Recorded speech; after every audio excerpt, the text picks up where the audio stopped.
तर आपण पाहतो उद्धव ठाकरे यांची पत्रकार परिषद सुरू होते आणि उद्धव ठाकरे या पत्रकार परिषदेतून काय बोलणार हे पाहणं महत्त्वाचं असणार आहे। आपण पाहिलं काल उद्धव ठाकरे आणि देवेंद्र फडणवीस यांची भेट घेतली होती, त्यानंतर चर्चांना उधाण आलं होतं। आता या पत्रकार परिषदेतून उद्धव ठाकरे नेमका महायुतीवर काय घणाघात करतात हे पाहणं देखील महत्त्वाचं आहे।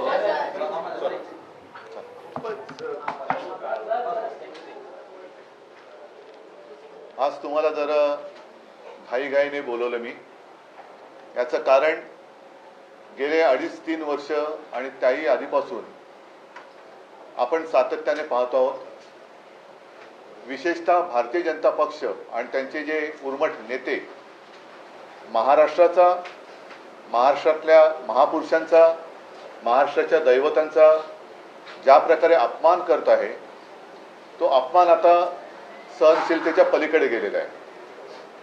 जेव्हा कोश्यारी नावाचे एक गृहस्थ राज्यपालपदी बसवले गेले होते, त्यांनी महात्मा ज्योतिराव फुले, सावित्रीबाई फुले यांचा अपमान केला होता। त्यांच्या लग्नाच्या वयावरनं त्यांनी हसत हसत एक विचित्र टिप्पणी केली होती। त्याच्यानंतर छत्रपती शिवाजी महाराजांचा त्यांनी अपमान केला होता।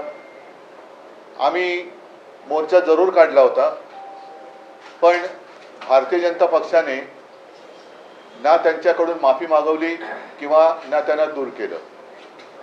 मधल्या काळामध्ये घाईघाईने छत्रपती शिवाजी महाराजांचा पुतळा बसवताना सुद्धा त्या पुतळ्यात भ्रष्टाचार केला गेला। तो पुतळा 8 महिन्यामध्ये पडला। त्याच्यानंतर काय घडलं आपल्याला सर्वांना कल्पना आहे। महाराष्ट्र हा जणू काही गांडुळांचा प्रदेश आहे असं भाजपच्या वरिष्ठ नेत्यांना वाटायला लागलेलं आहे। महाराष्ट्रातले उद्योग सुद्धा ते ओरबाडून गुजरातला नेत आहेत, नेलेत, अजूनही नेत आहेत। मुंबईचं महत्त्व मारायला बघतायत आणि आता तर कहर झाला। काल आपल्या देशाचे गृहमंत्री अमित शहा आणि भाजपाचे एकेकाळचे अध्यक्ष अमित शहा यांनी अत्यंत उर्मटपणाने देशातला ज्यांनी घटना दिली, संविधान दिलं, त्या महाराष्ट्राच्या सुपुत्राचा, महाराष्ट्राच्या महामानवाचा, देशाच्या महामानवाचा ज्या प्रकारे उल्लेख केला की आंबेडकर अब फॅशन हो गई है। तो व्हिडिओ माझ्याकडे आहे, तुमच्या हातात असेल तर वाजून दाखवा। म्हणजे आंबेडकरी फॅशन झाले। त्याच्याऐवजी जर का देवाचं नाव घेतलं असतं तर 7 जन्मात पुण्य तरी लाभलं असतं। असा अत्यंत हिणकस आणि उद्दाम उल्लेख जो काही केलेला आहे, मला असं वाटतं आता भाजपच्या ढोंगावरचा पूर्णपणे बुरखा फाटलेला आहे। त्यांच्या इतना नाम अगर भगवान का लेते तो 7 जन्मों तक स्वर्ग मिल जाता। अभी एक फैशन हो गया है, आंबेडकर आंबेडकर आंबेडकर आंबेडकर आंबेडकर आंबेडकर। इतना नाम अगर भगवान का लेते तो 7 जन्मों तक स्वर्ग मिल जाता।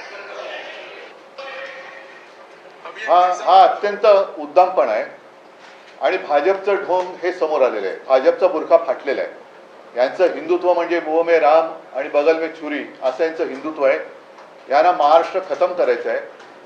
आपल्याखेरीज दुसरा कोणीही भविष्यामध्ये या देशामध्ये जन्माला आलाच नव्हता असं त्यांना दाखवायचं आहे।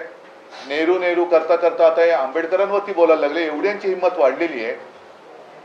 आता मला जे भारतीय जनता पक्षाला पाठिंबा देणारे जे इतर पक्ष आहेत, मग तो नितीश कुमार असतील, चंद्राबाबू आहेत, विशेष म्हणजे रामदास आठवले काय करतायत।